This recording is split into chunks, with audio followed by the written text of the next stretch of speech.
Well, there's a fellow who is a fairly widely respected ice climber from a generation ago who made a fairly ridiculous statement that ice climbing is dead. And I think that's amazing that anybody could actually say that. And to me, it's the most alive and open-ended activity in the realm of climbing today.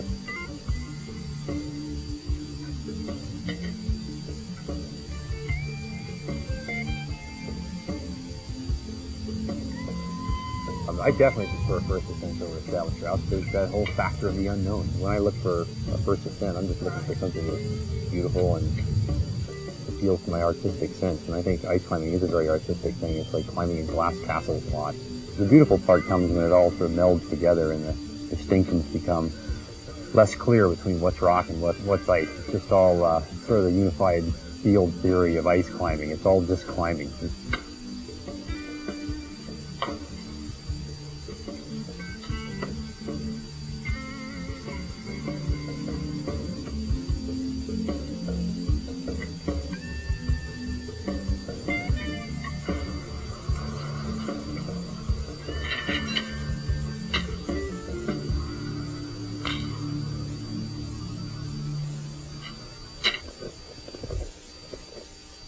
Okay, so let's talk a little bit about ice technique, how to climb ice here. And the place where you're going to shatter and displace the least ice is going to be in the grooves, in the concave places. So, as a general rule, I would choose to climb a line where I can make a lot of placements in between two bulges. You can find right here, notice there's actually a little hole already started, just naturally occurring.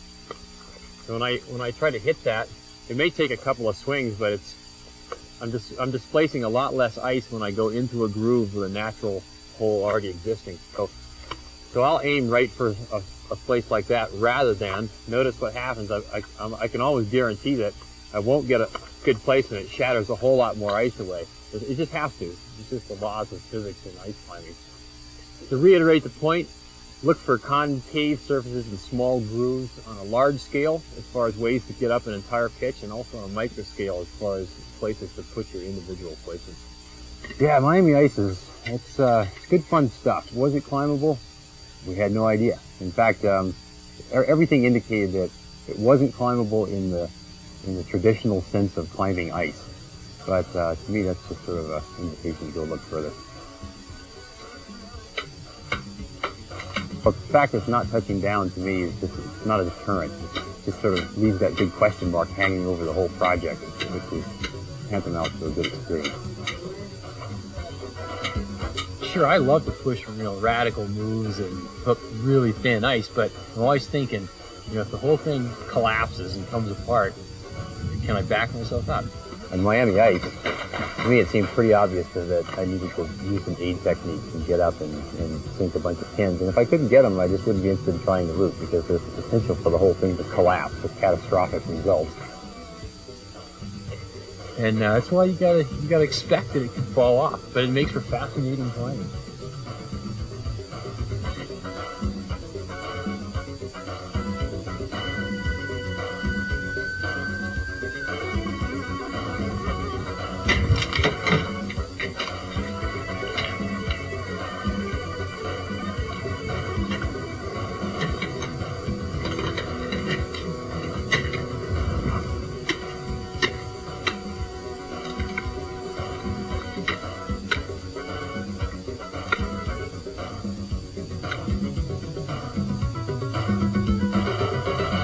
What I like to do on big, thick ice is just start with the axe well back behind my shoulder, gain the momentum with some arm motion, but at the end, stop the wrist and let the wrist go limp and let the momentum of the head finish the job for you. So the momentum of the head is uninhibited by my arm, but then at the end, it's basically the weight of the head that drives it into the ice. But when you do overdrive it, you want to know how to get it out. The thing you never want to do is use a lot of side-to-side motion. This is bad. It's pretty obvious what's going to happen. On a cold day, lots of brittleness in the ice and your metal, and you're going to break your picks off. First thing you want to try is to pull back. If that doesn't release it, sometimes a hit on the bottom end of the shaft will break the pick loose in the ice. A couple of hits, and then a backward pull. If none of those work, usually an upward force on the back of the head will remove the peck, and you can use the heel of your hand or the crotch of your, between your thumb and your index finger.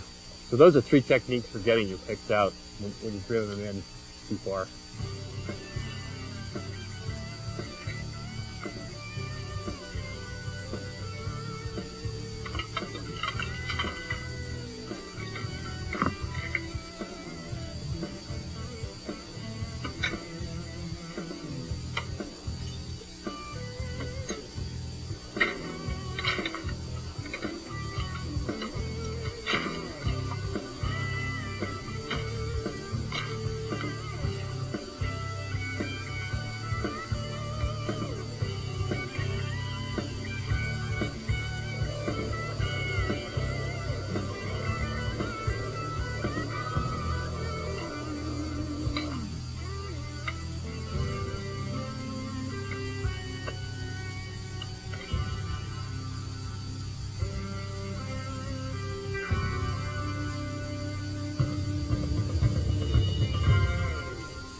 You're bashing on something that's basically cylindrical in shape, it's got to displace somewhere, and it's got to be big enough to absorb that displaced ice, and it just wasn't enough there.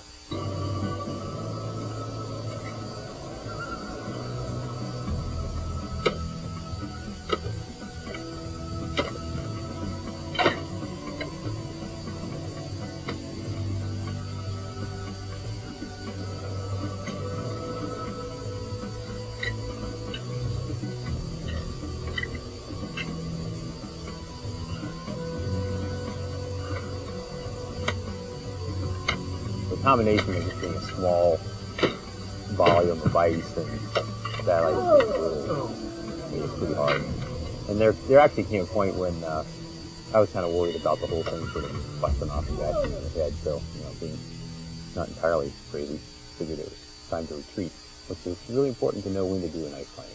Okay, one of the most important things I think is to avoid this cycle of repeated movements up on shaky tools. In other words, from the time you leave the ground, your very first tool placement, if you can make this placement and believe in it, know that it's a good placement, then you've got a lot stronger foundation for working on the next tool.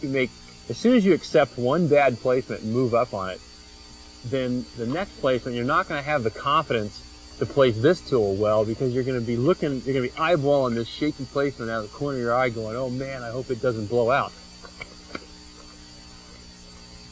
Okay, give it a good test.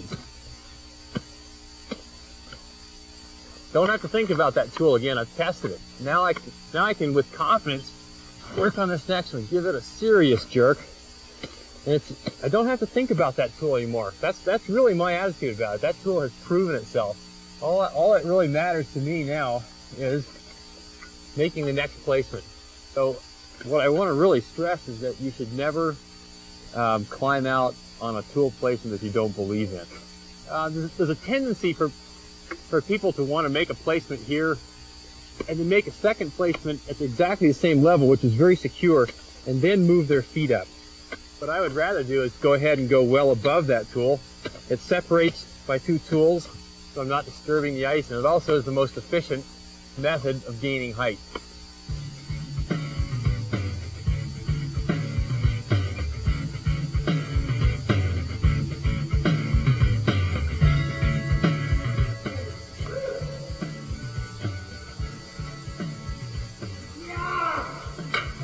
You know, I don't consider myself a rash and crazy person. I mean, I don't have a death wish, I have a life wish. And that's what climbing is a way of attaining that life wish. I guess climbing without a rope allows the ultimate freedom. It's really fun to go out and just cover huge amounts of ice by yourself.